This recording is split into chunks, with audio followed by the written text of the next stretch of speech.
નમસ્કાર મિત્રો, એક કવિતા. આપણે બધા જ અત્યારે શહેરના ટ્રાફિક અને કામના ઘોંઘાટમાં એટલા ખોવાઈ ગયા છીએ કે હવે તો શાંતિ પણ ડરામણી લાગે છે. પણ શું તમે ક્યારેય એ એકાંતને સાંભળ્યું છે જે તમરાઓના અવાજમાં છલકાય છે?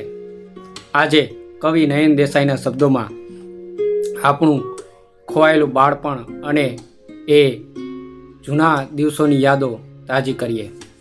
તો ચાલો સાંભળીએ કવિતા.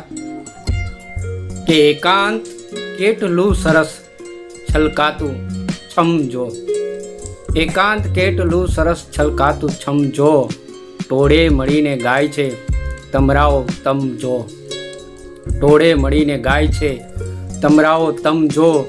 અને બાળકને પાટી પેનની સાથે જો જોઉં છું, બાળકને પાટી પેનની સાથે જો જોઉં છું, વાગે છે મારી પીઠ પર સોટીઓ ચમચો, વાગે છે મારી પીઠ પર સોટીઓ ચમચો. અને આવીને કોણ સ્વપ્નમાં બીવડાવી જાય છે, આવીને કોણ સ્વપ્નમાં બીવડાવી જાય છે, ઊંડા કૂવામાં સાંભળું મધરાતે ભમજો, ઊંડા કૂવામાં સાંભળું મધરાતે ભમજો. અને માની લીધું કે પ્રેમની ભાષા છે મૌન, પણ આવું તે હોય ટૂંકમાં કહી દો છો હમજો, આવું તે હોય ટૂંકમાં કહી દો છો હમજો.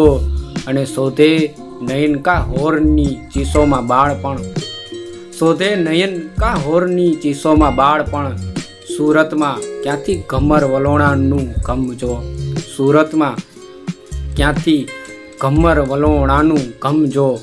અસ્તુ.